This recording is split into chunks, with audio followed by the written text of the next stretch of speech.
اللہ ولی الذین آمنوا۔ استغفار کے بڑے فوائد ہیں۔ حضرت حسن رضی اللہ تعالیٰ عنہ تشریف فرما تھے۔ ایک آدمی آیا، حضرت بڑا خطا کار ہوں، گناہ گار ہوں، کوئی عمل بتا دیں کہ گناہ معاف ہو جائیں۔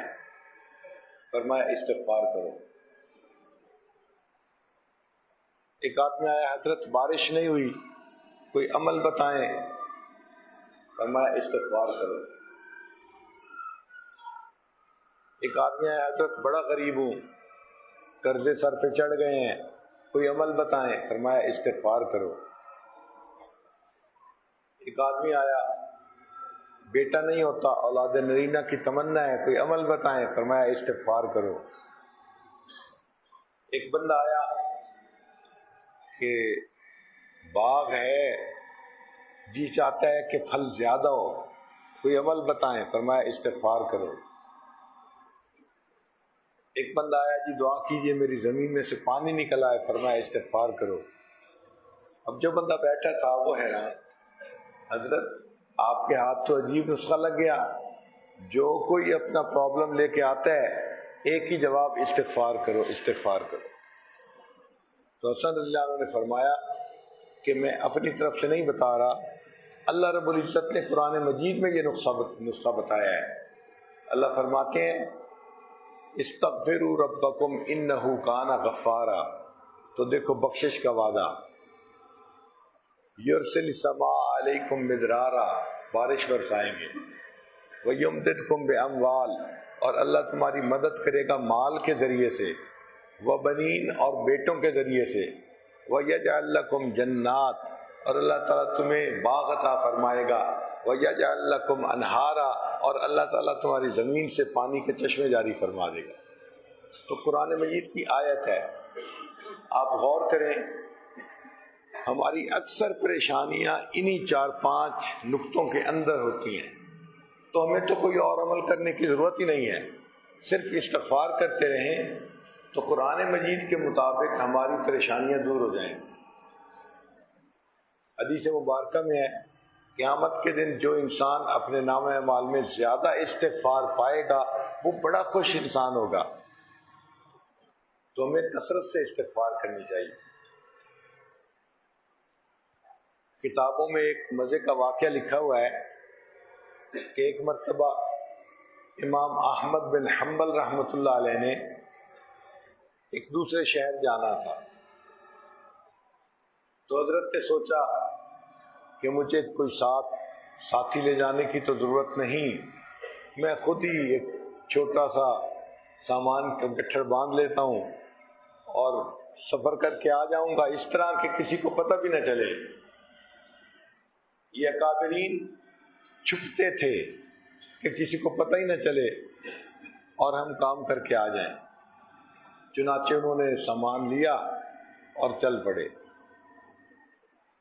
راستے میں ایک جگہ رات آ گئی تو سوچا مسجد میں جاتا ہوں، عشاء کی نماز پڑھوں گا اور باقی رات مسجد میں ہی گزاروں گا، صبح پھر سفر کر لوں گا۔ جب نماز پڑھ لی تو مسجد کا مؤذن آیا اور اس نے آ کے کہا کہ بڑے میاں آپ یہاں سے جائیں، مجھے مسجد کا حال بند کرنا ہے، تالا لگانا ہے، اور میں اس وقت تک بند نہیں کر سکتا جب تک آپ یہاں بیٹھے ہوئے ہیں۔ تو امام احمد بن حنبل رحمۃ اللہ علیہ ہال میں سے اٹھ کے باہر صحن میں آ کے بیٹھ گئے۔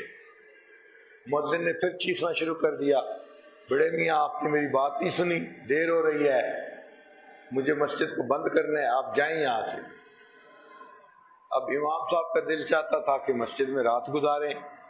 اس نے جب دیکھا کہ بڑے میاں سستی دکھا رہے ہیں تو وہ اور غصے ہوا، آپ اگر نہیں جائیں گے تو میں آپ کا سامان باہر پھینک دوں گا اور آپ کو دھکے دے کے نکالوں گا۔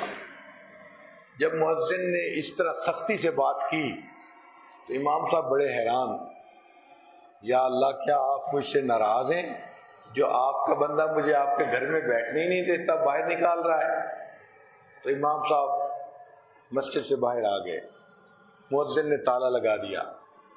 مسجد کے دروازے کے ساتھ ایک تنور لگا ہوا تھا، وہاں پہ ایک نوجوان تھا جو روٹیاں پکاتا تھا، اس کو نان بائی کہتے ہیں، جو نان بناتا ہے۔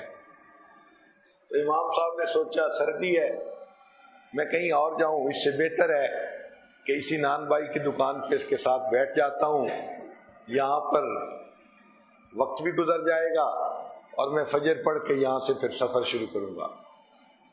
تو امام صاحب نے نان بائی سے پوچھا بھائی میں یہاں بیٹھ سکتا ہوں؟ اس نے کہا جی ضرور بیٹھ جائیے۔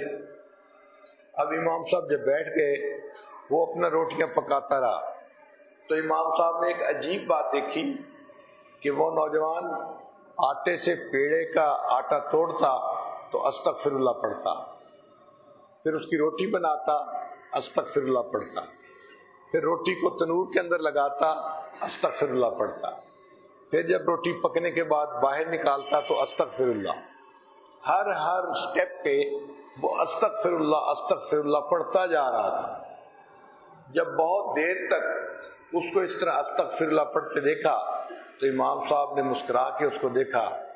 نوجوان پوچھنے لگا بڑے میاں آپ کیوں مجھ سے مسکرا کے دیکھ رہے ہیں؟ حضرت نے فرمایا کہ آپ ہر سٹیپ کے اوپر استغفار پڑھ رہے ہیں، اور اس چیز نے میرے دل کو خوش کیا کہ آپ اتنا کثرت سے استغفار پڑھنے والے نوجوان ہیں۔ وہ کہنے لگا ہاں میرا پچھلے 10 سال سے یہ معمول ہے کہ میں ہر سٹیپ کے اوپر استغفار ہر وقت پڑھتا رہتا ہوں۔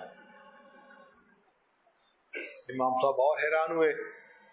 پھر وہ کہنے لگا کہ میں نے اس استغفار کی ایک برکت دیکھی ہے کہ میری ہر دعا قبول ہوتی ہے، اللہ نے مجھے مستجاب الدعوات بنا دیا ہے۔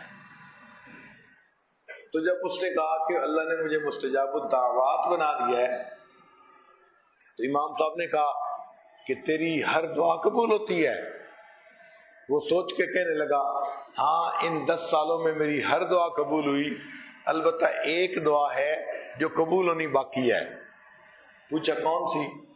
کہنے لگا کہ میں نے امام احمد بن حنبل کا بڑا نام سنا تھا، بڑے عالم تھے، اور دل میں تمنا تھی کہ کبھی ان سے ملاقات ہو، میں کام کی وجہ سے یہاں سے تو ادھر ادھر جا نہیں سکتا، تو میں نے دعا مانگی ہوئی ہے اللہ امام احمد بن حنبل سے میری ملاقات کروا دینا۔ جب اس نے یہ کہا تو امام صاحب نے اس کو گلے لگایا، فرمایا مبارک ہو، اللہ نے تیری اس دعا کو بھی قبول فرما لیا۔ اور پھر فرمایا کہ اب مجھے بات سمجھ میں آئی، اگر میں مسجد کے اندر رات گزار کے چلا جاتا تو میری آپ سے ملاقات نہ ہوتی۔ اللہ نے مؤذن کو ترشرو بنا دیا، وہ میرے ساتھ سختی کرتا رہا اور اس نے مجھے دھکے دے کے باہر نکالا اور مجھے آپ کی دکان پہ بیٹھنا پڑا۔ حقیقت میں اللہ میری آپ سے ملاقات کروانا چاہتے تھے۔ تو استغفار کرنے سے انسان مستجاب الدعوات بن جاتا ہے، اس لیے استغفار کی کثرت کرنی چاہیے۔ بہت ساری زندگی کے مسئلے خود بخود حل ہو جاتے ہیں اگر انسان اللہ کے سامنے کثرت کے ساتھ استغفار کرنے والا ہو۔